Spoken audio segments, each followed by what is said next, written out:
Hey guys, Brian here with Forest to Farm Project. Today we're going to be kicking off our tool series for the gear we've used to clear the forest so far.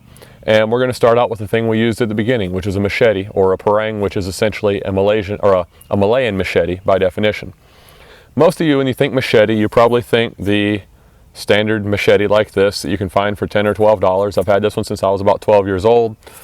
Lost its handle a long time ago. Dad has talked for years about making wooden handles for it, but I don't know if that'll ever happen. It's not really worthy of anything. It doesn't do that great of a job. It never did. It's just a cheap piece of pressed steel from China, and not really worth using out here for what we're doing. Well, when we got started, I did have this Camillus carnivore, and as you guys probably saw in the opening video, it's in two pieces. They make a few different lengths of this, and this is the longest one they make. When we started out, this was a phenomenal chopper. It did a great job on the stuff we'll be cutting a little bit later and showing you. It did an awesome job. The handle ergonomics are actually really nice. It's easy to get a good grip on this and not slip off. It's got some serrations up top to hold on to with your thumb. It was a really good blade. It was pretty well balanced, but one day I was chopping on a pine that was about that big around, and it was laying down, and I was going to basically cut it in a V shape like I would do with an axe. And I chopped, and when I hit, the blade hit here and snapped, and that part stuck in a stump that was right next to it, and I wound up like this. And that's where we sat with a broken blade. Again, like the other one, this is made in China. You just can't expect a lot out of Chinese steel. We were really surprised by how long this one lasted. I think it was about $40. Like I said, and as you can see, it broke. Just did not hold up. But Dad's talking about repurposing this handle. We might do an episode on that. He's got some ideas for what he wants to put it on because he really likes the grip. So we'll see what happens there. Well, after that broke, I did some searching, and I wanted to get something that was really well made, high quality at a cost-effective price. And we got to thinking, people in Central America live off of their tools. They have to have something that's well made, it's got to hold up, and it can't be exorbitantly expensive. I came across Condor Tool and Knife, and I found their Bushcraft Parang. And this is made in El Salvador. It's got a high impact polyethylene handle, 1075 carbon steel blade, which is really good blade for holding an edge. I mean, it does an awesome job cutting. It does have to be sharpened fairly often, but it's not difficult at all with a honing stone. I use a Lansky puck, and it does a phenomenal job cutting. It looks kind of oddly shaped, but I'll show you in a little bit. When you get to cutting, use the meat of the blade out here for your chopping, and it slices like a hot knife through butter. If you want to do carving tasks, you can use the fine blade up here, and you get really good control on it. This is a phenomenal blade for the money. I think we paid around $50 for this. If you look online, you can find them for $50 to $65, depending on where you buy it. And it does everything we need it to do and then some. I have not had any problems with it whatsoever yet. It will get a patina on it because it's really untreated 1075 carbon steel. And if you don't take care of it, it will rust. This one gets a little bit of rust on it every now and then because we get out here and work. Like right now, it's been pouring down rain lately. Everything's wet. This is going to get wet when I use it. I don't always take care of it like I should and put some oil on it afterwards. Sometimes it gets thrown in its nylon sheath and sits for 2 months. So I took it out not too long ago, and it had a nice layer of rust across the whole thing. But if you don't take care of stuff, that's what's going to happen. I took some steel wool, buffed it up, took my sharpening stone to it, and it's like a brand new one again. So let's get started and see what she does. One downside to this parang is this sheath. It is not a high quality sheath, and because it is a clamshell design, which means it's folded over and sewn down one side, you have to fully draw this 13-inch blade out of here every time. And with that curved edge, Dad, if you'll come around here closer, you guys can see that parang will eat into the sheath as you draw it every time, unless you are extremely careful, and you will end up with a cut sheath. I mean, aside from going with a Kydex option, which is going to be a good bit more expensive, it's going to be a custom Kydex sheath, but I know that custom Kydex for this would solve the one downside to this parang, which is this sheath, it would be the perfect tool then. But as it is, it gets the job done. You know, if this sheath falls apart on us, we'll probably get something else going for it, either a kydex or leather or something. But this is the one downside to it. Other than that, let's get to chopping. Okay, first and foremost, when you're using any cutting tool, you want a pair of gloves. Dad likes his big thick leather ones. I like my mechanics wear with a leather palm and finger area. I just get better dexterity. I get better dexterity with these, and just I'm able to feel what I'm doing a lot better. So these work really well for me. One thing you might have noticed with the other machetes is they had screws holding the handle on. They can come loose on you over time, or get lost, whatever, or rust. With this molded unit, there are no screws. It is one solid unit, and it's easy to get a great grip on. Okay, this area behind me, we are going to end up clearing out down the road and make this into kind of a wildlife refuge. We've got a lot of wildlife around here. We want to give them lots of food to eat, give us some great opportunity to get some video and pictures for you guys. And we have a ton of sweet gums popping up, as you can see.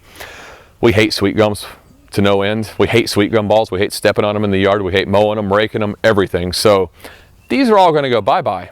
I wouldn't typically just walk out into the woods and start cutting on trees, but I'm going to use these sweet gums as demonstrations for you guys on how this thing works. So let's get started. First off, this sweet gum is probably 1.25 inch diameter at the base right in here. So let's see how it does. As you can see, that is a beautiful, clean cut. So this one's probably 2, 2.25, somewhere in there. I got a feeling I'm going to get rained on a little bit when I chop on this.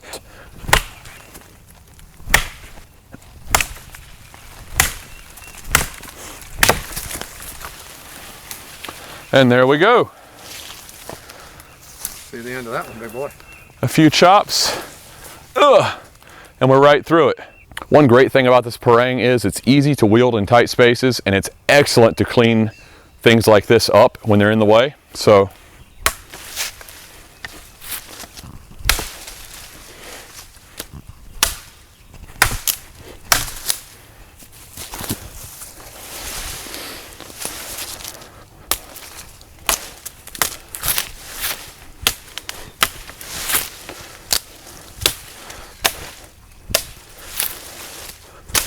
and there we have it. That one's processed. Let's get some more chopping. One really good thing about sweet gum that I failed to mention is they do make excellent walking sticks. So you can clean it up a little bit, process it to length. You got a really solid, resilient walking stick that'll last you for a long time in the woods. Out here on the property, we've actually got a tree at the head of this trail, and we will lean our walking sticks up against it so we know where they're at. Whenever we come out here, they're leaning there waiting on us. We don't have to worry about bringing them out. One thing to keep in mind, I know I mentioned safety with the gloves. You need to always be aware of who and what is around you when you're chopping with one of these. It's a hefty chunk of steel, and just as easy as I chopped it into that tree, this will sink into your leg, somebody else's arm. It will take a finger off. It'll take a top of your foot off. I mean, this is no joke. You will get hurt if you don't respect this tool and pay attention to where it's going. Okay, now we're going to work on taking out these two sweet gums. They're probably 3 to 3.5 inches in diameter at the base, so let's get to chopping. Show you how this thing does on a little bit bigger material. Whoo, that's wet.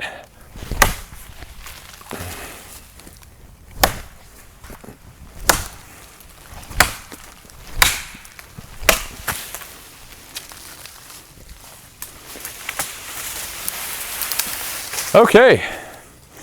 There was that one. Let's get this next one.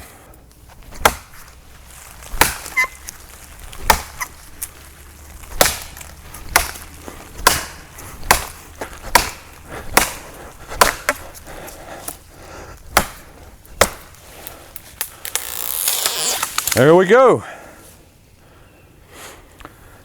As you can see, this thing's doing a really good job. Let's cut a few more. I'm getting addicted.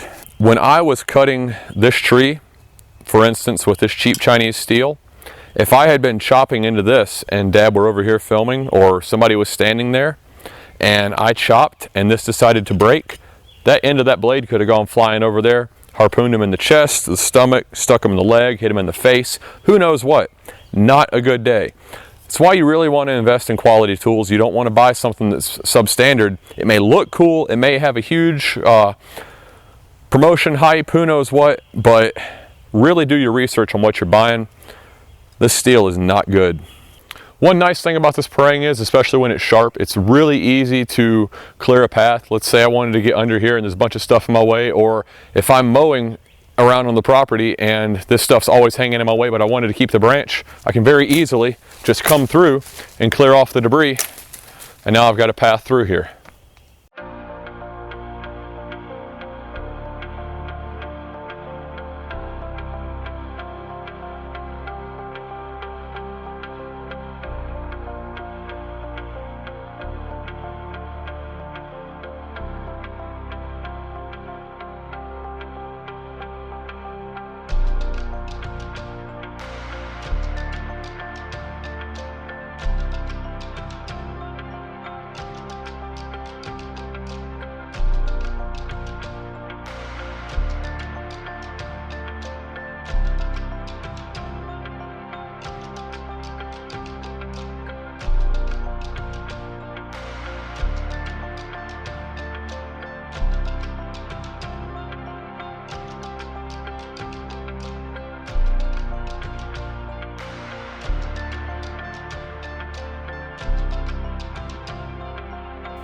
And like we said, we're going to clear this whole area out. We want to get some nice crops planted in here, stuff the turkeys and deer will enjoy, and just help the wildlife flourish around here.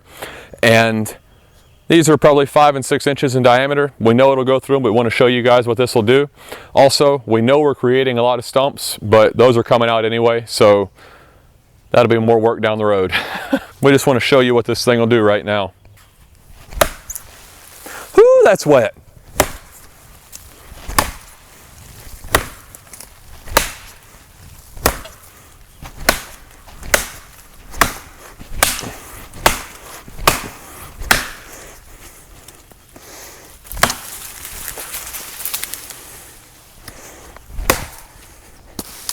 There we go.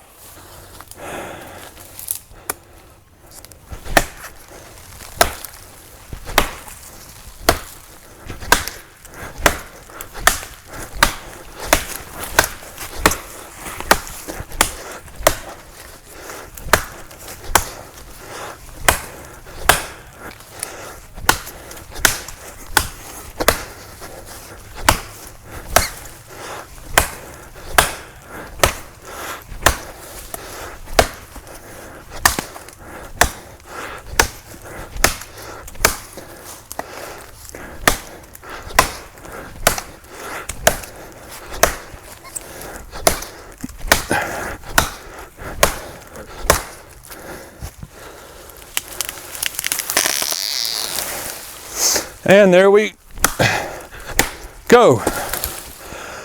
Whew, that's a good workout. And let there be light. Whew. All right. As you guys can see, if you got the power, this thing will get the job done. I'd rather use a chainsaw on that though, it's a lot easier. In that last shot, you guys might wonder why I was just chopping down and in instead of chopping up as well. When you're putting a lot of power behind something that you're swinging, down I've got a lot of control, in I've got a lot of control, up I don't have as much control. If you don't get that angle just right, you're going to glance off and you risk popping yourself in the face. I really don't want to have to go to the hospital with one of these embedded in my face. Wouldn't be a good day. So you need to be sure of what you're doing. Start out on smaller stuff. Don't get in anything big. Don't get swinging crazy. You want to be in control the entire time. Make sure you're comfortable with the tool before you really start going at it. Something else that's really crucial to keep in mind, if you go to limb a tree like this, you always want to swing away from your body. If you do any swinging towards yourself, you're going to end up hitting yourself in the knee, in the thigh, in the calf, in the shin, in the foot. You always want to be behind the blade when you're swinging so you don't end up hitting yourself. It's a lot safer and a lot easier to control it when you're behind the point of impact. I know it's really tempting to come up this tree from the base and just start swinging away, cutting stuff, but if I go through this or I miss and glance off, there's a very good chance that blade is going to bounce and come up and hit me in the shin. I'm out here in the woods, and honestly right now, my tourniquet's up in the truck. It's not here with me. So this sinks in my shin. I'm in a bad spot real quick. This may seem like the smarter, easier way to do it. Turn your body to it and work your way up the tree. It's so much easier that way and safer. You want to be safe out here. Don't be stupid. Don't rush. Take your time. Always keep your body in the opposite direction that you're swinging, away from that point of impact. It's the safest, smartest thing to do. Well, I hope you guys enjoyed this quick review of the Condor Bushcraft Parang.